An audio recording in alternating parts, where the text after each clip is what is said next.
that can make your piece a little dynamic. And dynamics means that you're adding complexity, that you're making your project, seem very interesting. So here's my first curved line. So how is that going to fit? You have to every now and then remember that you're going to have to put this frame in here. So now look at my piece. It actually is going to come out. This is pretty good with this kind of activity. But some of your other lines, if you do too much activity out here, you may not be able to put this frame on. So always plan, do a dry run or a dry fitting to make sure that you can get this in here. All right. So let's do something rectilinear, right? Something that is full of just straight edges, straight lines, and that kind of bend but do not curve. Okay. Sometimes some people might say, "Oh, okay, that's easy. Let's just go like this, and I'm just going to fold this like that." And yeah, you could do that. That could be fine. But it's better to do a score and then bend. Scoring is where the part that you want your paper to bend like this, that part on this side, you will do a very light cut to cut the top layer of paper to then make it very easy to fold perfectly. So here, I did not do that, and you can see that, it's kind of a little bit like this, right? But if I turn it around, and don't freehand it, use a ruler because you need to have this be very, nice and crispy. So if I come in here and I'm not cutting through. I am just simply scratching the surface. Now when I scratch that surface and I go to bend it, look at how beautiful. Look at how beautiful that is. It's perfect. And then now over here you might be like, "Oh man, can I fix that?" Don't worry about it. Just, keep it the way it is and, keep going. So I have this piece and I'm going to maybe, maybe I'm going to go right in here. But this is kind of boring, I need to have this kind of lift up a little bit. So if I'm going to lift up, maybe I'm going to come over here and I'm going to do this kind of a score. So now I have this. Okay. So it's happening. And now I want to,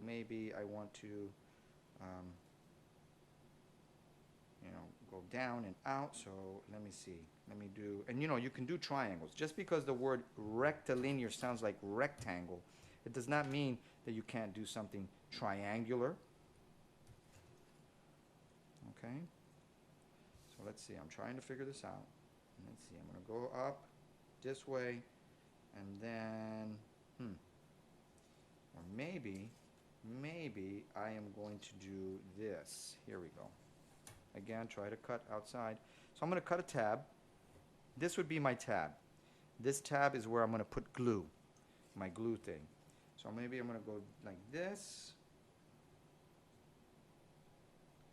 and then like this. I can even, no, I can't. I can't go through here because then I'm going to be out here. So let me see. I'm going to go like this, and then I'm going to do an angular tab. Alrighty.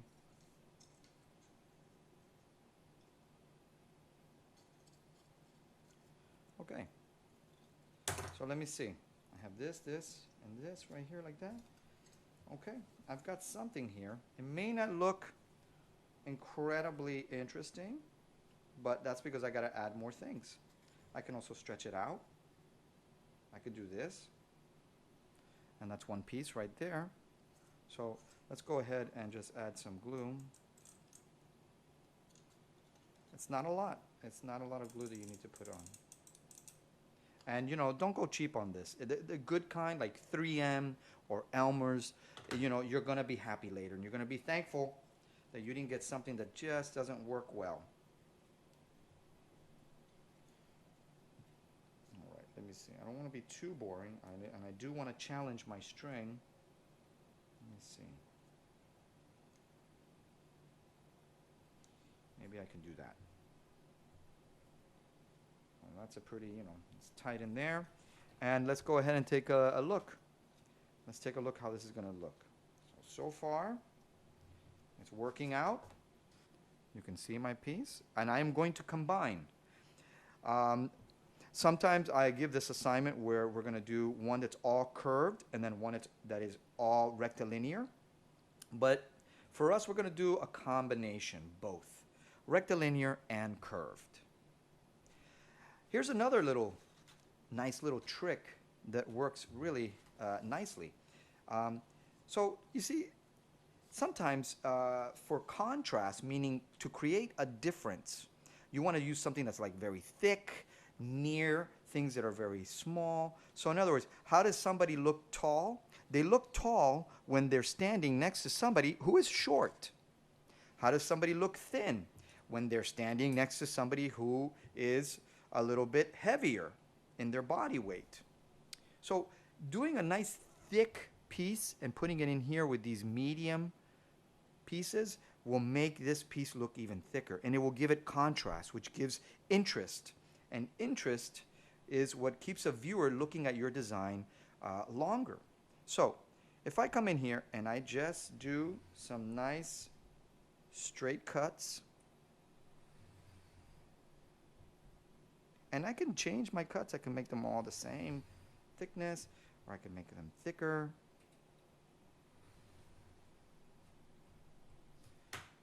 All right, so look what happens. We have this kind of effect. And I could do something like this. I could also leave it like that. I can kind of try to twist it. I can kind of come in here. And I might, and then at the end, you see these two pieces right here. I might say, hey, you know what? Let me go ahead and free these two strips only on one end. Watch what happens here. This is kind of cool. So now I have two free pieces and one solid piece.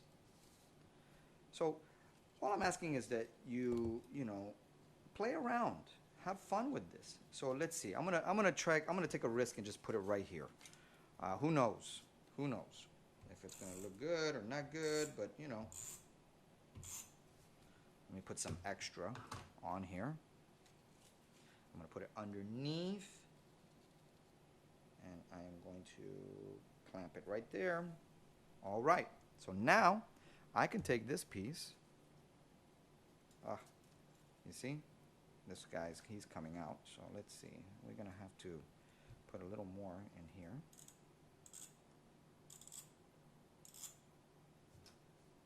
Because maybe he was getting a little too stressed.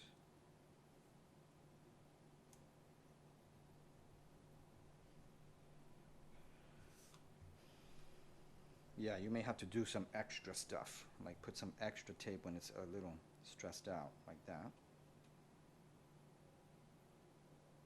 All right. Okay, so here I have this piece, and I'm going to go ahead and maybe bend him around like this. Or let me see, maybe I can twist like that.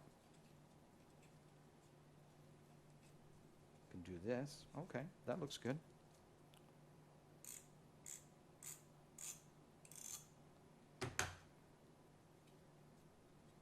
What a great invention, that double-sided adhesive glue tape.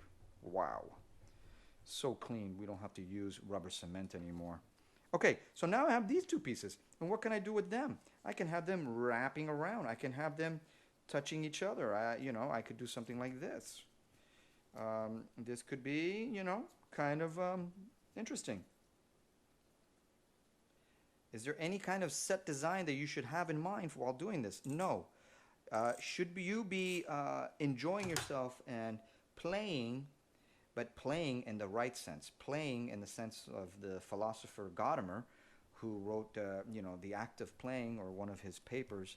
And playing for a creative individual is a serious thing. You are playing, meaning you are moving around your elements of design and really exploring, you know, exploring the possibilities of presentation, of using the elements of design, which is line, shape, color, texture, value. These are all elements of design. They're the ingredients to the dish that you are cooking. Okay, let's take a look. Let's make sure every now and then you want to come in and you know, you might see here, I might have to be a little bit tricky. It's going to be tricky. All right, can we get this guy in here? All righty, we got this guy in here. Some people like to work with this already on there like that. You can just make sure that you know that you're going to have to put some glue, not glue, but the glue tape underneath here later when you're done and you're going to photograph and upload your work. But here we go. We're making something strange. It looks like a large sculpture that we can put in front of a public building. You know, they all kind of look like this, right? Okay, now, another thing I want to show you guys before we finish the video is how to do some of these folds on your paper that you do that are like this. So suppose I go and I do a score down the middle.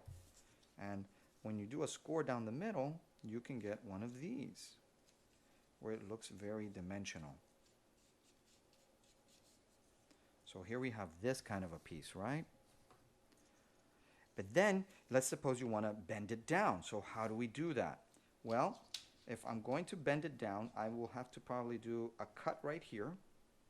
So you see, there's my cut, right? So now I can bend it, but I need to do a nice little score over here. Now, I didn't